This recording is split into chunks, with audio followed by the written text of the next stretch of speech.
Jane Maria Jacon, tenho 38 anos, faço 39 em 2025. Meu nome é Norma Vera de Andrada, sou professora de História e há 40 anos eu consegui trabalhar como professora, né? Estou com 42 anos de aposentada. Meu nome é Madalena Pereira da Silva, eu sou do interior do estado, mas eu nasci na fazenda, no distrito de Pozo Alto. Meu nome completo é Altamir Pompeu Delfino Júnior e eu tenho 38 anos, nascido e criado nas Moreninhas. Oi, eu sou alfabetizadora aposentada Rosaura Ferreira de Oliveira, no alto dos meus 70 anos e meio, nascida em Campo Grande, para ser mais exata, onde seria, né, mas ainda não é município, Anhanduí, que eu nasci em uma fazenda no Anhanduí. Mas como continua sendo Campo Grande, eu nasci em Campo Grande. Meu nome é Olinda Conceição da Silva, sou professora aposentada. Eu nasci em Nioá, que é uma cidade a 100 e poucos quilômetros aqui de Campo Grande.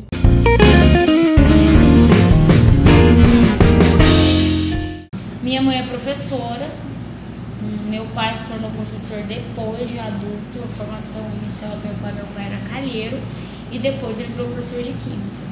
Então eu não tenho nada fora da escola. Antes de ser professora, eu já estava na escola de alguma forma, ou como aluna, ou como, por exemplo, filha de diretor, que você acaba ajudando em festa, trabalhando junto. Então eu não tenho outro ambiente fora da educação. Desde que eu não me entendo por gente, meu corpo já fala assim, férias em julho, férias em janeiro. Então eu não sirvo para ser CLT. Então eu entendo que eu tenho 45 dias de férias por ano, de descanso. Então eu sou do chão da escola. Eu sou criada no chão da escola. Eu fiquei na fazenda até os 16 anos. Eu nasci, era uma fazenda distante. Eu só fui alfabetizada aos 14 anos, com uma professora que meu pai contratou e levou para alfabetizar todos nós. Éramos em 6, eu sou a mais velha de 6.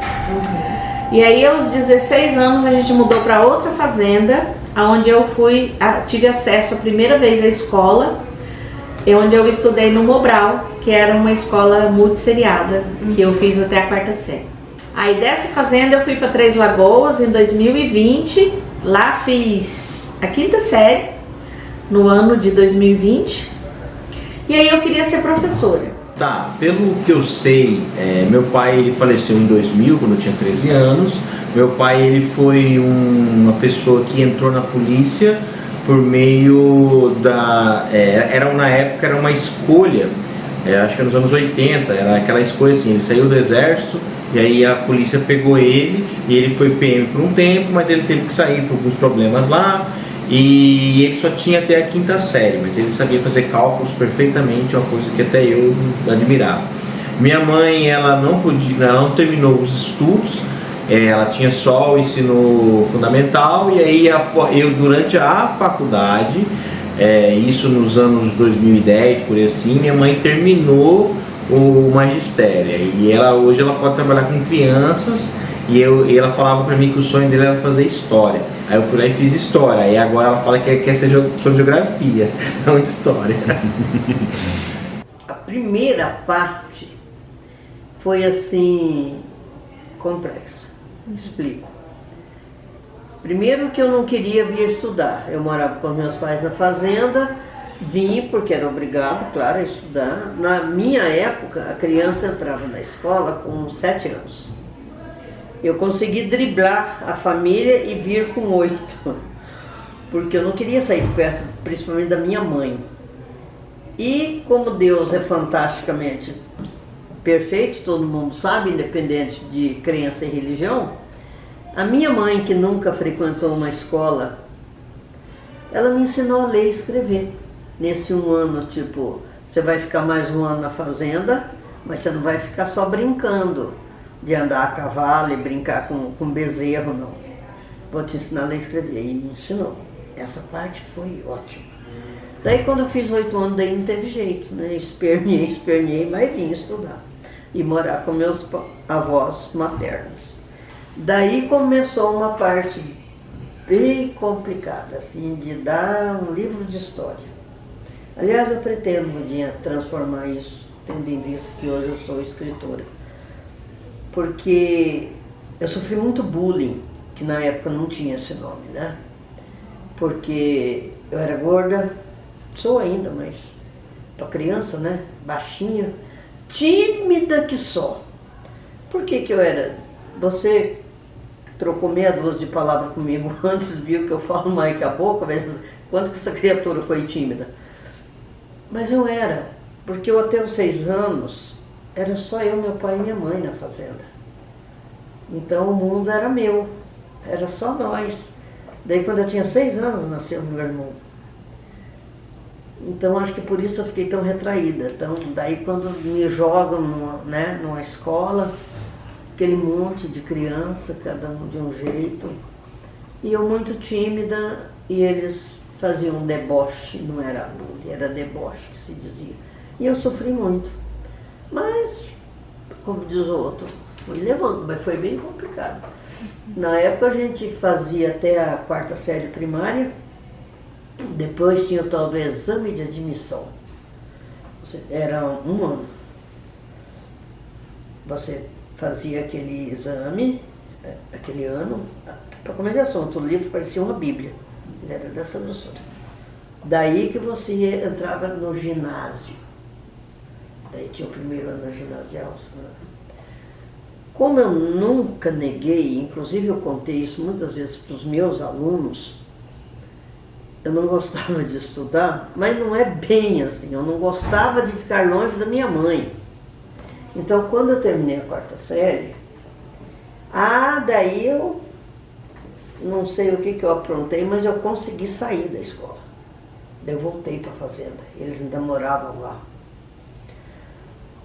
E Niki acabou o tal do exame de admissão. Daí você já ia para a 5ª série.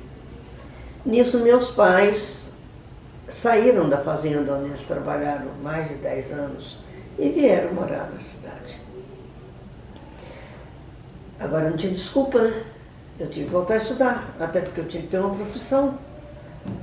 Porque eu era a filha do peão e não do fazendeiro, né? Se eu fosse a filha do fazendeiro, eu estaria lá administrando. Então, como a cidade era muito pequena e o que a gente tinha muito lá era na escola onde eu estudava, né? A escola também era bastante, estava chegando, saindo na redemocratização. Então, ainda tinha aqueles resquícios da ditadura. E a minha cidade lá, ela foi construída até como um bunker, né? Para poder receber os contra a guerra. Então, ela é toda praticamente povoada por militares e os ribeirinhos, no caso eu era ribeirinha, que morava na beira do rio Urumbeva, indígenas, né? E alguns quilombolas morando ali na região também. Então, a minha infância foi estudar na escola rural e de lá foi para a cidade, que só tinha 2 escolas no centro da cidade. Uma que era muito próxima ao exército, né, que é o 9º GAC, lá. E a outra que era lá no centro da cidade, chamada Antônio João. A escola na época era Antônio João, o nome do tenente Antônio João, que é aquele da Guerra do Paraguai, que ele tem aquela frase que vocês sabem, acho que vocês estão falando, né? Sim, tem no Mato Grosso do Sul, né? Ele disse, né? Sei que morro, mas o sangue de meus companheiros servirão de protesto solene contra a invasão da minha pátria. Então, o nome da nossa escola era Tenente Antônio João. Hoje, depois passou a ser escola estadual, hoje, né? Odete Inês Resto Vilas Boas, que a dona Odete foi uma diretora há muitos anos dessa escola. Ela foi diretora por muitos e muitos anos. Segundo o pessoal da época, ela era a melhor diretora que já teve na escola, né? Então, era assim. E eu jogava, então lá tinha muito, era incentivado a gente a participar do esporte. Eu era muito boa no handball, na corrida. Então eu tinha o GEPRIM, né, que era os Jogos Estudantis de Nhoaque. Então eu participava muito do GEPRIM, desfile, que tinha 7 de setembro, dia 7 de setembro, dia da bandeira, no dia da aniversário da cidade. A gente tinha que desfilar, então passava primeiro o exército, depois todas as crianças, todas as escolas. Eu também tocava muita fanfarra, eu gostava muito de tocar no fanfarra. Toquei quase todos os instrumentos que tinham lá na fanfarra na época.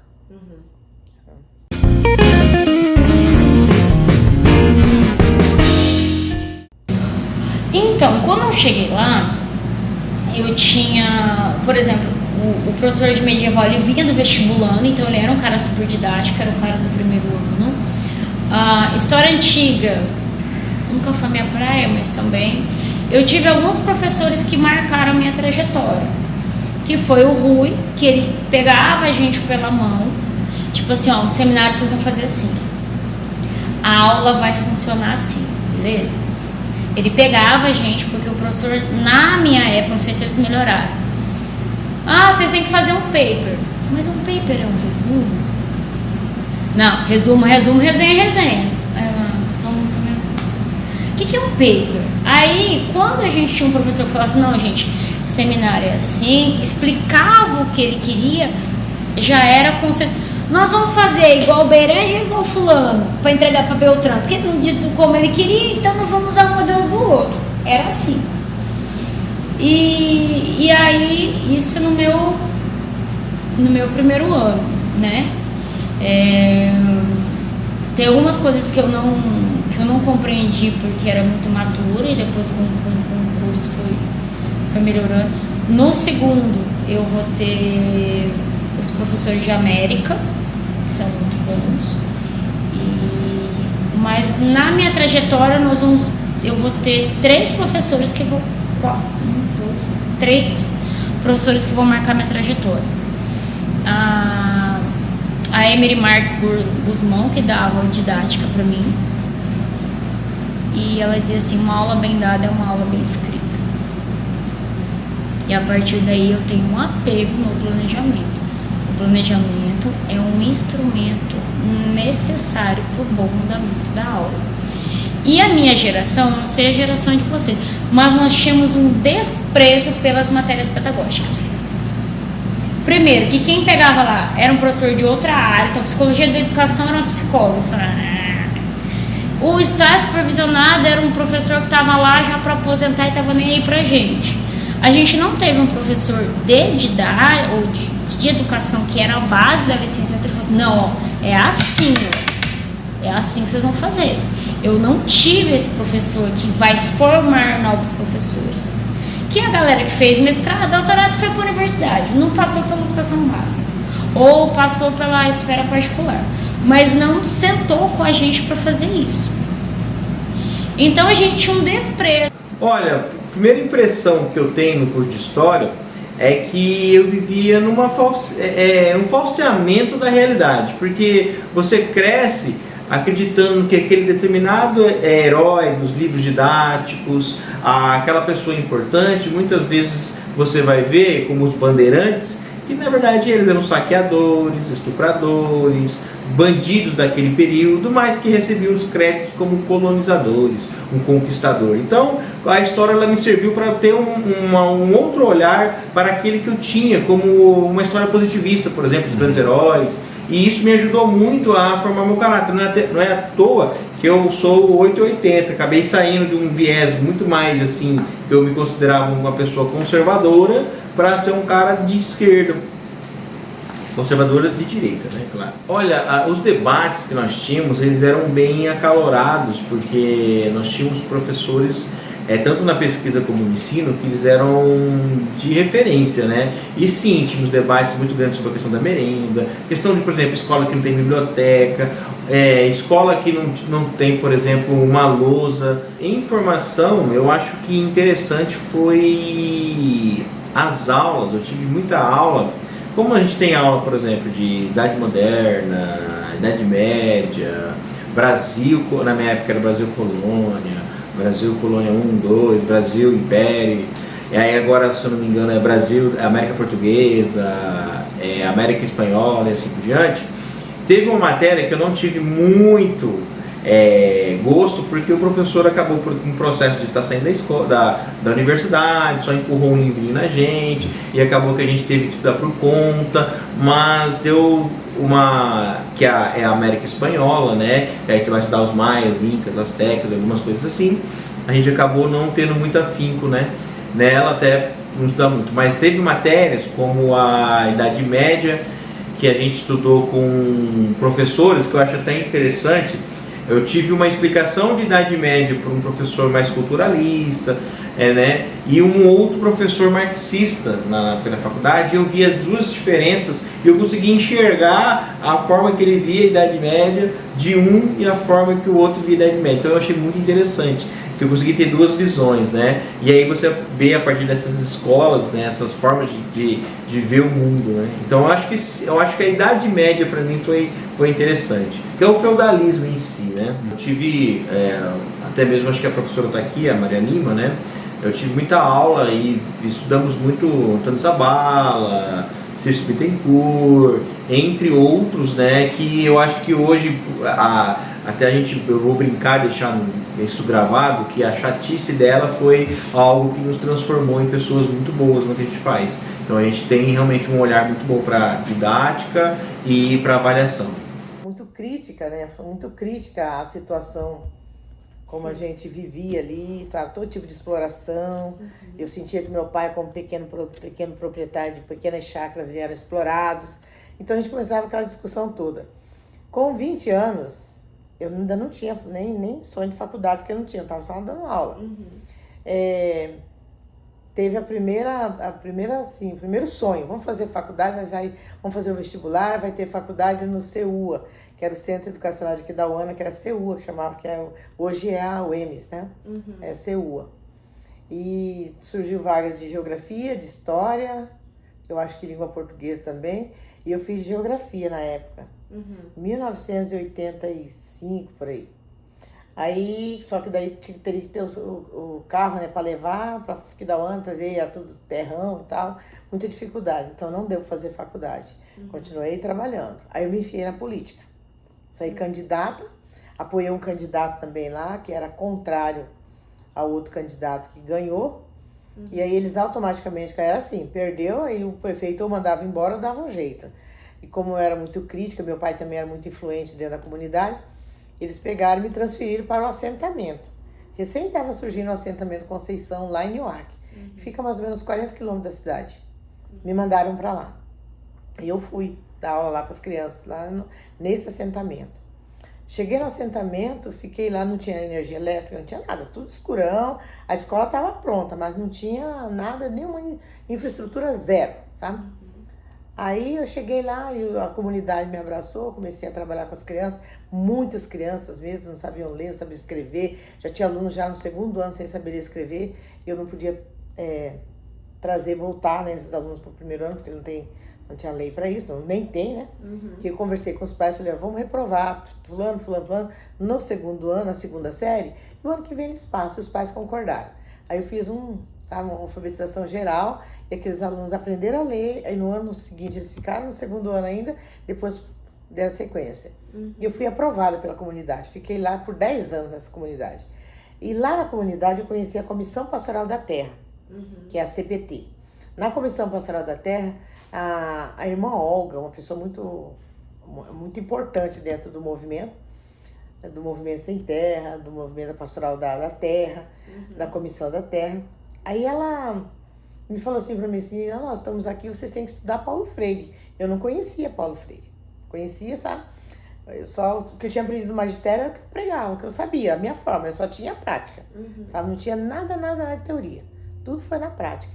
E a prática é aquela prática que o Paulo Freire sempre falou, né? Comecei a estudar, percebi que eu tinha tudo a ver com Paulo Freire. Aí eu comecei a ler Paulo Freire, sabe? Aí fui lendo Paulo Freire, estudando Paulo Freire, participando das reuniões com a Comissão Pastoral da Terra, fui fazendo aquela formação. E nisso, olha só como que as coisas são. Nisso tinha fundado a FEPROSUL, que é recente fundada aqui, que hoje é a FETEMES, né? E a FEPROSUL, a professora Fátima, o professor Bife, fizeram um mutirão para formar professores, que os professores não eram formados, a maioria não tinha formação. É muito difícil. Era magistério e pronto. E aí eles fizeram um vestibular fora de época, para entrar para estudar em Jardim. Então todos os professores que quisessem estudar em Jardim nas férias, espaço do vestibular. Aí eu fiz o vestibular para a língua portuguesa. E eu passei e fui estudar em Jardim. Então todas as férias nossas de julho e de janeiro eram em Jardim, chamava parceladas. E eu fui fazendo as parceladas lá, estudando língua portuguesa, até em 90, acho que 92, por aí, eu terminei a faculdade, porque demorou a chegar, porque eu não tinha formação. Aí em 94 terminamos aqui na Federal de Campo Grande. E assim foi minha formação, minha graduação. A minha e de muitos, né? Língua portuguesa. E literatura.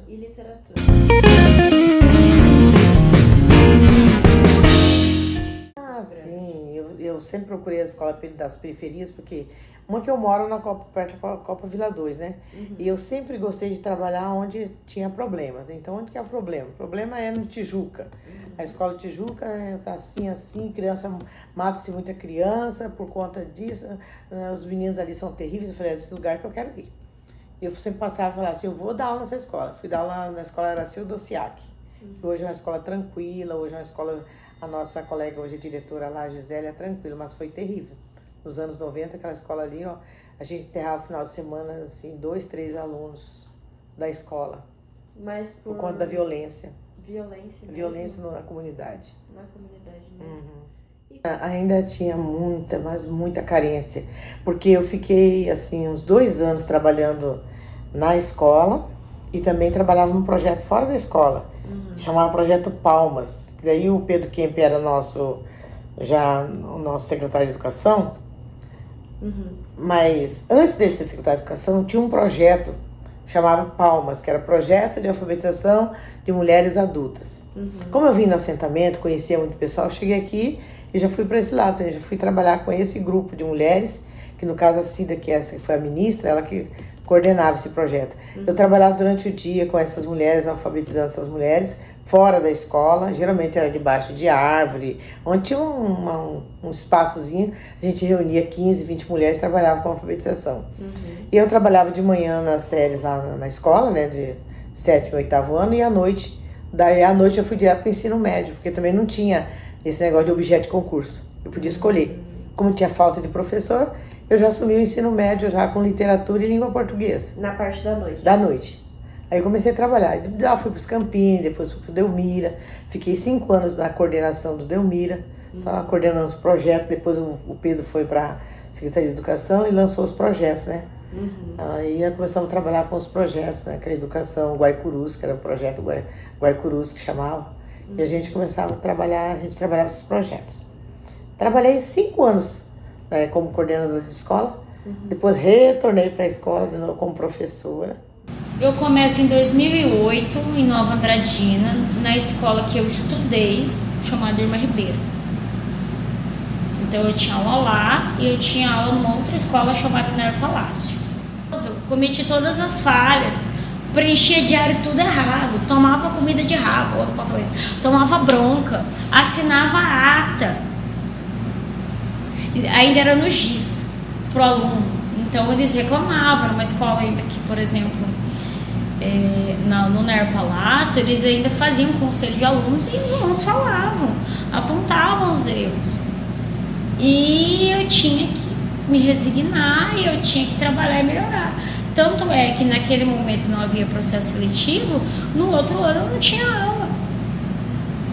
Tanto é que nessa escola Nair Palácio que eu trabalhava, meu pai tinha dado aula lá, todo mundo se conhecia numa cidade pequena, ele me negou a aula e falou de mim pra cidade inteira.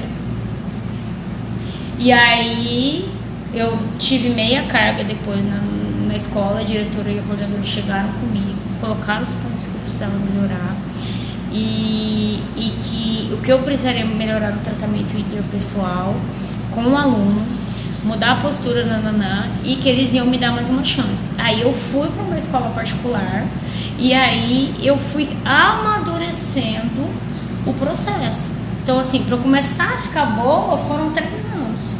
Assim, para começar, porque eu tive gente que falou assim, ó, segurando a minha mão e falando, bora, eu tô com você. Eu sentava com os mais velhos e falava assim, putz, o que eu faço com essa sala? Me ajuda. Aí eles chegavam, não, faz assim, faz assado. Então, assim, ouvir quem veio antes de você é legal. Tem que filtrar? Tem. Porque professor velho floreia. Porque na minha aula não acontece. Mentira. Porque eu dou 2 berros lá e funciona. Não é bem assim. Então, assim, vai ter professores que o autoritarismo vai funcionar e vai ter professores que não. Né? Tipo assim, e lembrar o seguinte, o adulto da relação são vocês. O desafio da geração de vocês é educar com autoridade e não educar com autoritarismo. E aí no concurso de 92 eu assumi na REME e no de 94 eu assumi na rede estadual. E foi muito bom virar professora. Eu sou muito feliz, eu sou uma pessoa realizada. Eu fiquei 28 anos na escola, né? Na escola, eu não sei se eu já posso falar agora. Na escola eu fiz de tudo. Quando eu assumi o concurso, eu assumi na EMEI, que na época era CEINF, era creche. Aí eu fiquei 2 anos na creche e depois fui para a escola, Elvira, lá no bairro Santo Eugênio. Lá eu fui professora, coordenadora pedagógica, diretora adjunta e fiquei 26 anos nessa mesma escola. Na mesma escola, né? E é uma região que eu amo de paixão, uma região ali, né, na saída para São Paulo, porque lá é onde que eu me constituí como profissional, como pessoa também, que eu pude desenvolver o meu trabalho, tudo ali com aquela comunidade. Mas uma vez, um sonho eu tive, eu me vi numa sala de aula de periferia, dando aula para crianças bem pobres, bem humilde. E incrível que no sonho eu sabia que eles não eram só humildes materialmente, eles eram humildes principalmente emocionalmente. Eram crianças que ninguém amava, que ninguém queria. E despertou em mim que eu seria a pessoa que ia amá-los. Resumo da ópera, senão a gente não sai daqui hoje. Eu que tinha parado de estudar, porque, repito, eu não gostava mesmo. Eu voltei a estudar e daí fui fazer o magistério, porque daí eu tinha dado uma parada quando terminou o 8º ano e já estudei demais, né? Daí eu voltei, fiz o magistério e fui dar aula na rede municipal. E trabalhei 25 anos alfabetizando.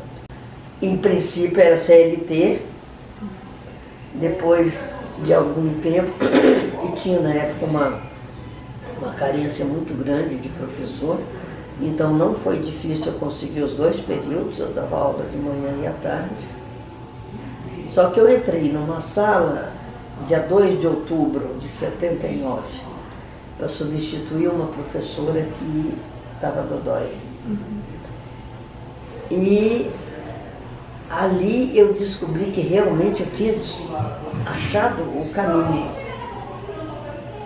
Porque eu fiquei desesperada quando eu cheguei numa sala de 32 alunos, repito, princípio de outubro, tinha 4 crianças que sabiam ler. Aí você olha para aquilo e fala, agora, vontade eu tenho, mas não tenho experiência nenhuma. Até porque o tal do, como é que fala, estágio, não sei hoje, não estou falando de hoje não vou falar mal de ninguém não, mas falo mal sim falo mal não é o caso, é criticar o estágio que eu fiz, que eu não aprendi nada no estágio, assim como chegar e dominar uma sala, né? Então eu entrei em pânico no primeiro dia, fui falar com a diretora, aliás com a vice, porque eu consegui esse emprego porque a vice-diretora da escola era minha professora de filosofia no magistério. E ela sabia que eu estava desempregada, né, e que eu queria trabalhar com criança. E tanto era pelo regime CLT que na época a prefeitura te registrava na carteira por tempo determinado. Então eu fui contratado por 30 dias, que era o tempo da licença da professora. E nesses 30 dias, é claro que eu queria dar o melhor de mim. E eu descobri que eu não tinha nada para dar para eles. Fui descobrir o método que usavam para alfabetizar. De cara eu rechacei o método.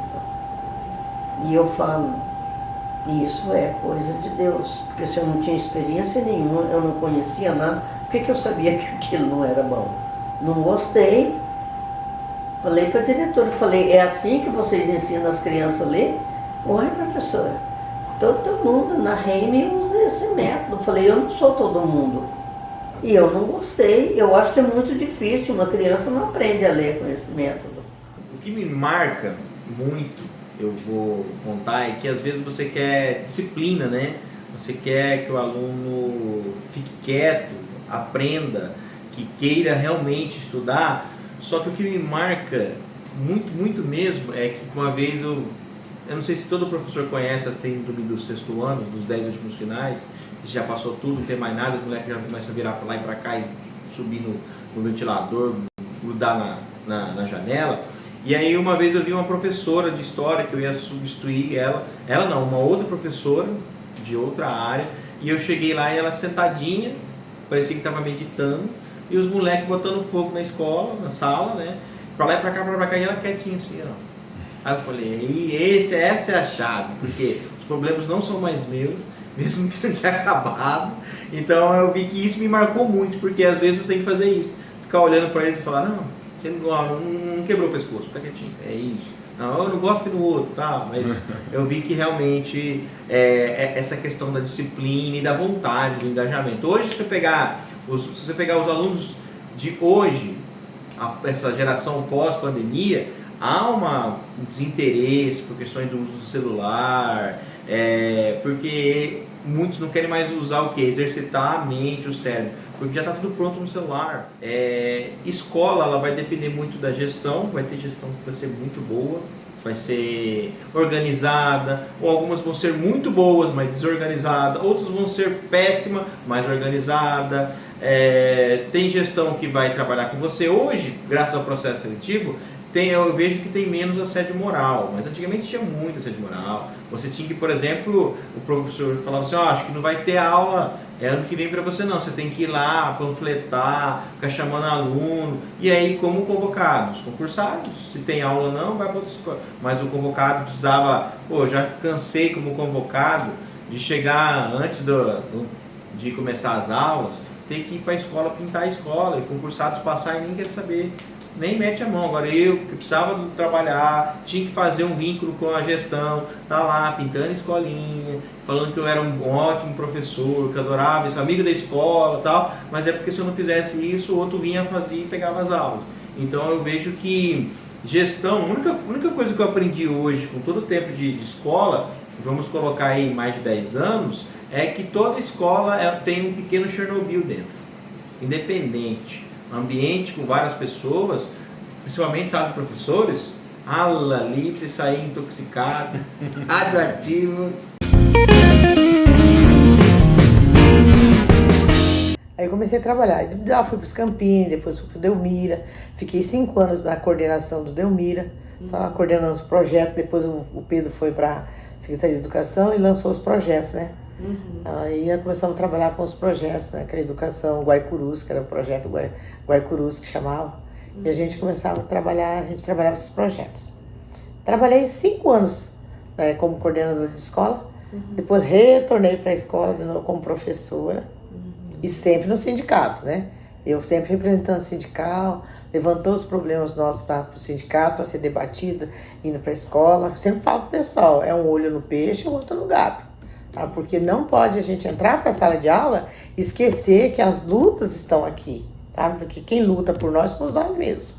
Então tem gente que chega na sala de aula e acha, bom, passei no concurso, foi meu mérito, não quero nem saber. Não é, porque para sair um concurso, o sindicato tem que brigar muito para sair um concurso, sabe? Então a gente briga por concurso, aí o professor passa no concurso e acha que foi só mérito dele, sabe?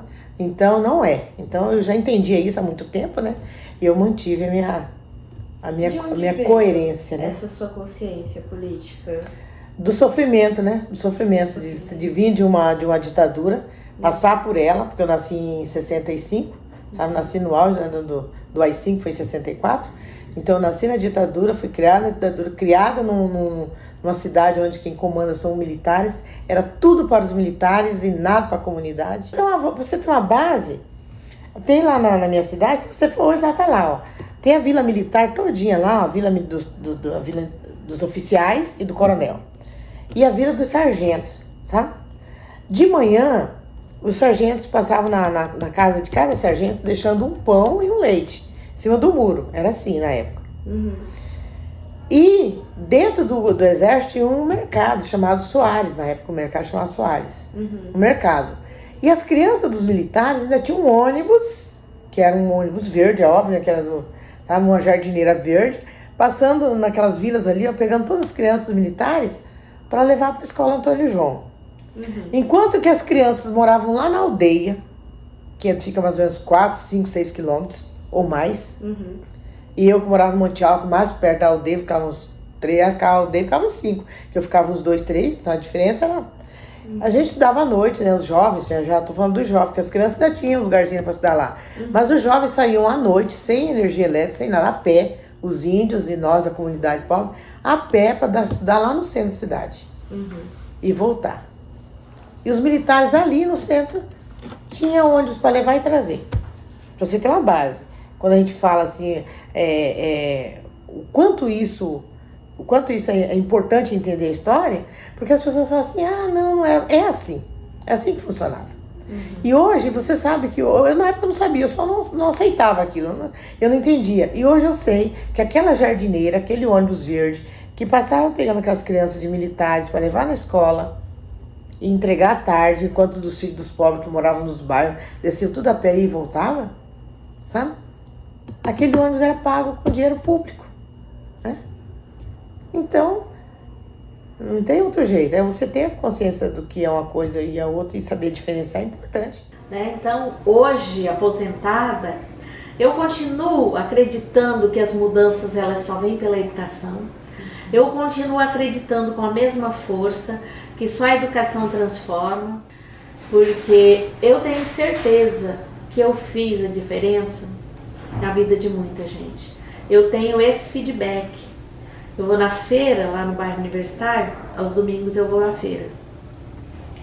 E aí encontro aqueles rapazes, né, homens, mulheres com os filhinhos e falam para os filhos, a Madá foi minha professora, a Madá foi minha diretora, graças a ela, porque ela não desistiu de mim, hoje eu tô aqui para contar a história.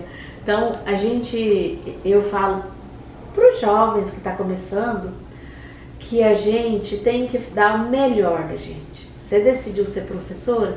Seja a melhor professora. Faça diferença na vida das pessoas, porque só a educação transforma. Antes de vir para o sindicato, na faculdade, eu fui para o movimento estudantil. Eu fiz parte do diretório acadêmico do meu curso. Eu tive a oportunidade de ir no congresso da Uni, né, como acadêmica, e aí eu amei a militância. Eu falei, eu nunca mais vou parar.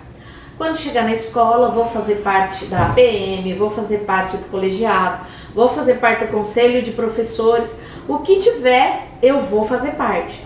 Mas eu ainda não conhecia o sindicato. Eu conhecia o movimento estudantil, daí comecei a fazer parte dos movimentos na escola, né? Cheguei lá, já teve eleição na escola do município, eu era conselho de professor. E na escola do estado, tinha associação de pais e mestres, que estava tendo eleição naquele ano. Eu já me coloquei à disposição e já fui fazer parte da APM da escola.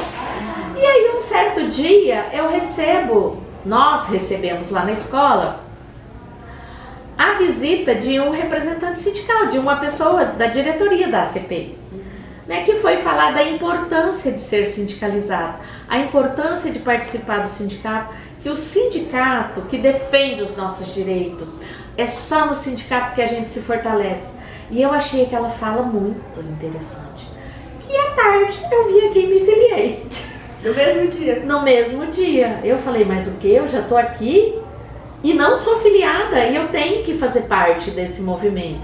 E na época a gente tinha salário muito baixo, a gente não recebia em dia, ficava 3, 4 meses sem receber. E quando ele foi e falou dessa fala que é o sindicato, menina, no mesmo dia eu vim aqui me filiar. Isso tem mais de 30 anos.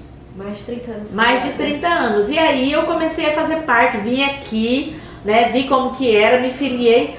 E aí ele também tinha falado lá, né, que eu tinha que ser filiado para ser um representante sindical. E aí eu já, quando tive a oportunidade, já fui ser a representante sindical da minha escola. Né, com um tempo, aí quando eu virei diretora, primeiro diretora adjunta e depois diretora, eu não podia ser representante sindical. Mas eu fazia, todos os meus colegas chegavam na escola, tem que se filiar ao sindicato, tem que filiar. Porque eu sabia a importância do sindicato. E aí, quando tinha assembleia aqui na CP, eu sempre vinha, né? Mas às vezes eu estava em alguma reunião, quando diretora, não conseguia vir. Mas o representante sindical estava aqui. E aí, chegava na escola e falava, olha, definiu lá por paralisação. A gente vai votar aqui, se vai paralisar ou não? É claro que não. A decisão é lá do sindicato. Nós vamos paralisar. Amanhã nossa escola vai estar fechada. Não decidiu lá? Então aí a representante sindical ia fazer o repasse e eu chegava lá. E assim, aí o professor fica meio assim, né? Mas e a diretora? Eu chegava lá, gente, amanhã nossa escola vai fechar, vocês estão ouvindo? A decisão lá. Então quem quiser assinar o livro ponto vai estar comigo, lá na frente do sindicato, amanhã cedo. Brincando, é claro. Mas eu falava, vocês eu não sei, mas eu amanhã às 7 horas eu tô lá. E nunca deixei de vir pro movimento mesmo, sendo diretora de escola. Tinha movimentação, tinha luta, eu estava aqui, estava na entrada dos Parques dos Poderes, estava na entrada da Assembleia Legislativa, a Câmara Municipal, onde que fosse a luta eu estava lá. Porque eu sempre entendi assim, eu estou diretora, mas eu sou professora, né? Esse cargo de direção é uma eleição. Agora o meu de professora, eu sou concursada. Essa é a minha profissão de carreira é professora, e assim foi. E aí, sempre recebi homenagem aqui nesse sindicato, né? Recebi homenagem no Dia da Mulher, depois Dia do Professor. Umas 2 vezes ao longo da minha carreira eu fui homenageada aqui. Mas assim, a minha militância era lá da escola, nunca saí da escola. E quando eu já estava aposentada, eu aposentei em 2020, aí o professor Giovano me convidou para fazer parte da chapa, mas não disse qual seria o meu cargo. Eu falei, professor Giovano, é claro que eu aceito. Tem quase 30 anos, agora já tem mais de 30, que eu sou sindicalizada e eu nunca tive a oportunidade, até porque tinha outras funções. Agora eu tenho a oportunidade de estar no sindicato, na direção, eu quero, eu aceito. Eu só quero um cargo que eu possa estar indo nas escolas, falar com os professores, falar da importância do sindicato. Giovano falou, deixa comigo. E aqui hoje eu sou a secretária educacional e eu coordeno os cursinhos. Agora eu estou com uma turma de 350 professores toda terça e quinta noite, lá no auditório da FETEMES, cursinho preparatório para o processo seletivo. Então é muito bom estar com os professores, estar falando que a educação transforma, que eles são necessários na vida das pessoas. E eles adoram estar lá e falam, Madá, você levanta a autoestima da gente. Todos os dias eu chego e falo, as primeiras 350 vagas nesse processo seletivo são de vocês que estão aqui estudando. As outras são dos outros. Vale